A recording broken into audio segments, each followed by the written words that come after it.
We're in the $38,000 2023 Mazda 3 hatchback turbo. This thing's fully loaded. It's entering into the luxury segment. Is it worth the price? Today we'll find out.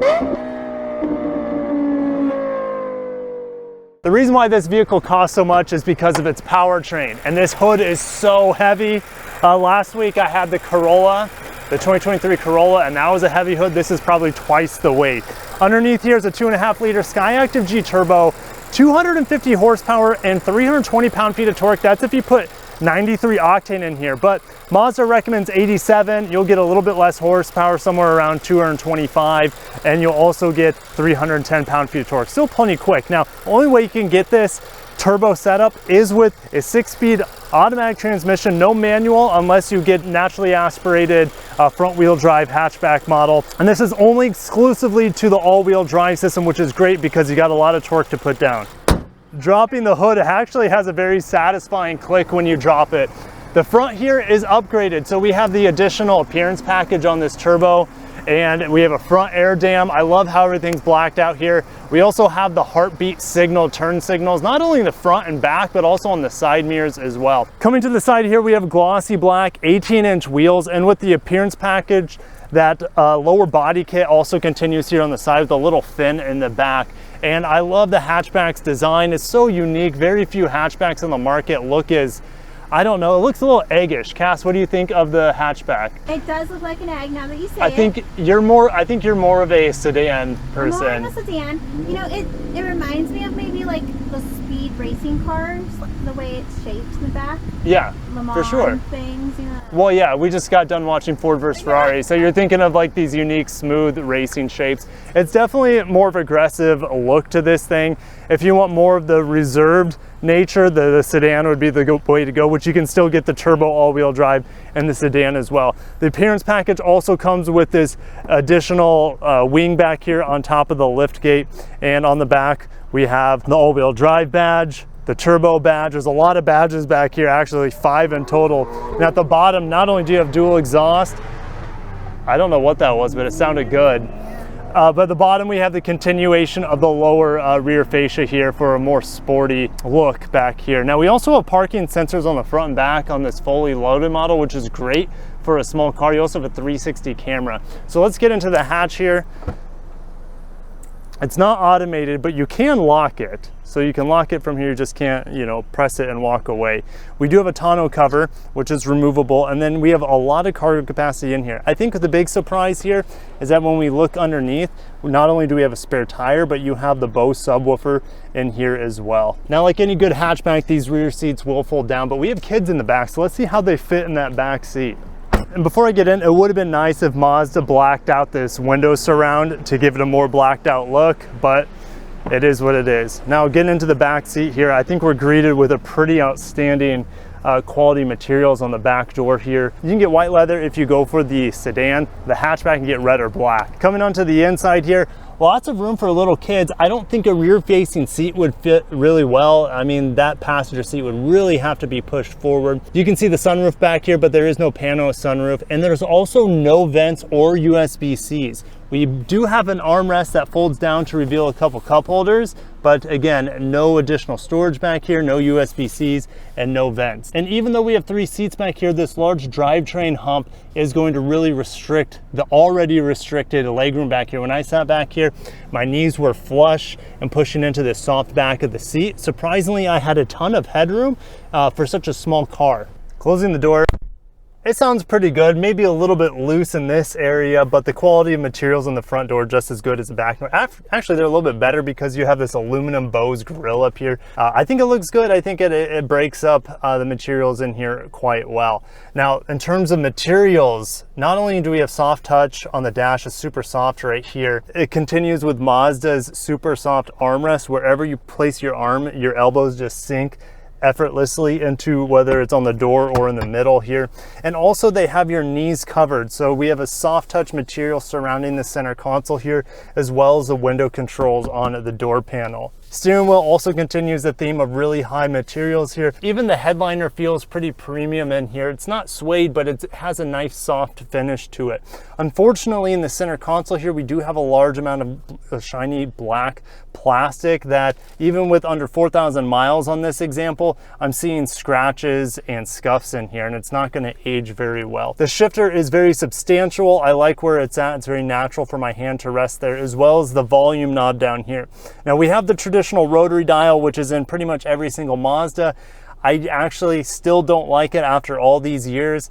We have a beautiful wide screen up here that does give me Apple CarPlay and Android Auto, but I keep Android Auto tethered in all the time, and I have my presets for my radio, so I don't have to play with the rotary dial all that much with the built-in software. On this top grade, we have heated seats as well as a heated steering wheel. Some of its luxury competition out there will also include ventilated seats. I love the simplicity of the climate control as well. We have dual climate control, super simple to use. It's one of my favorite in the industry. Behind the steering wheel is what we've seen on pretty much every single Mazda for the last, I don't know, 5 or 6 years. We have a customizable center screen. On the side, we have your analog gauge for tachometer, and then you have your fuel gauge and heat gauge on the right hand side. A lot of its competition is starting to do fully digital. Even the new CX-90 for Mazda, for example, is going fully digital, but I still like the classy nature of this. There's something about analog gauges, if done right, they don't need to be replaced with some fancy digital dance or anything. That's just my take. Something that you typically also see in luxury cars is rain sensing wipers.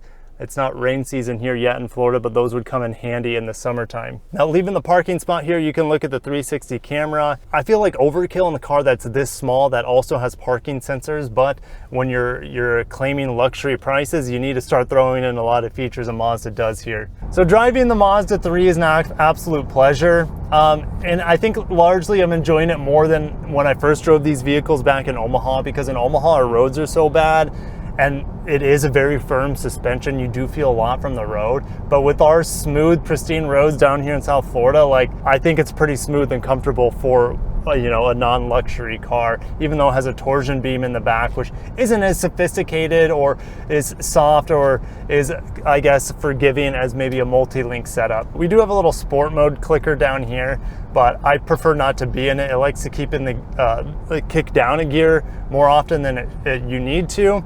And I already feel like the transmission is plenty responsive. Just pedal down.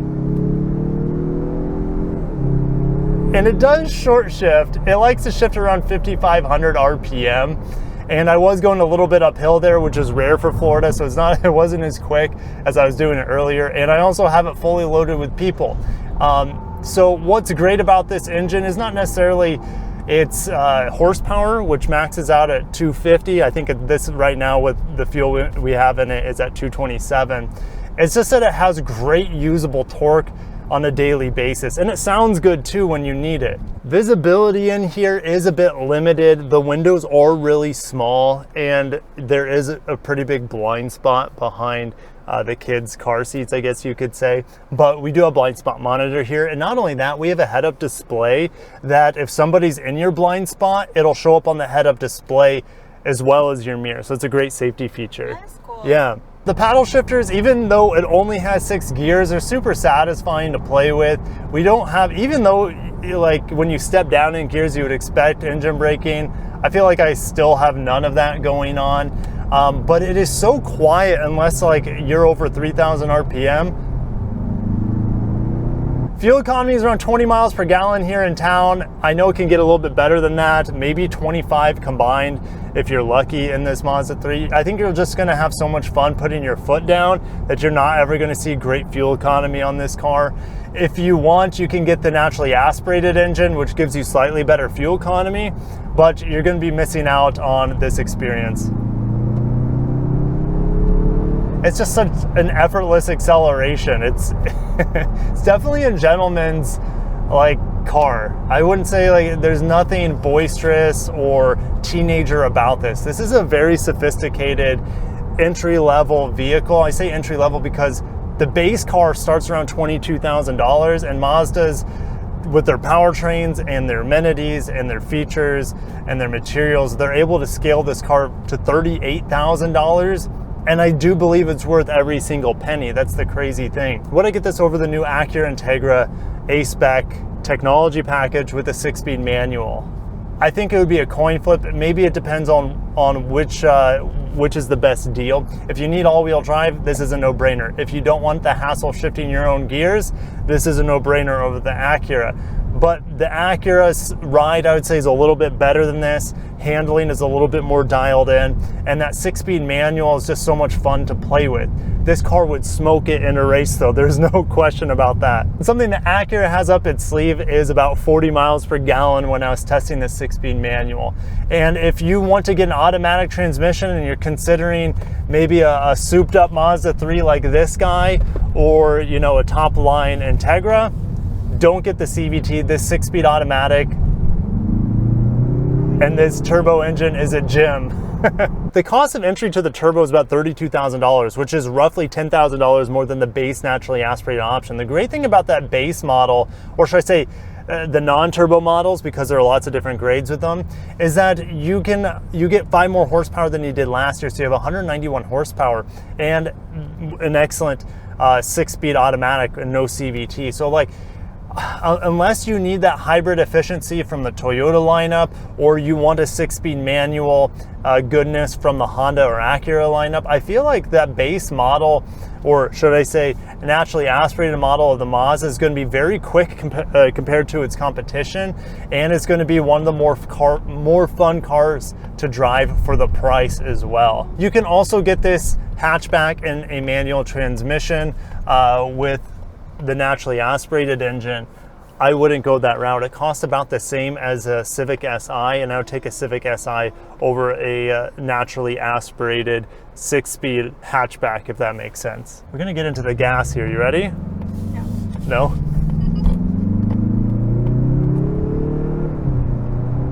Just so smooth, so effortless. The gears are very satisfying. It is a pleasure to drive this car, even in traffic, because it is a comfortable ride. I'm surrounded by nice materials. I know they're not Cassie's cup of tea. Cassie, what did you call them? Or what does it feel like in here to you? Too fast? No, too fast when I'm driving, but you said it's very masculine. Oh, it's very masculine forward. Yeah, it's very Very, it's very masculine. It's not delicate at all. Well, what did you think about the Corolla that we had last week? Oh, that was masculine as well. Yeah. But a step down. This is like very forward masculine. Yeah. Luxury like masculine. Yes.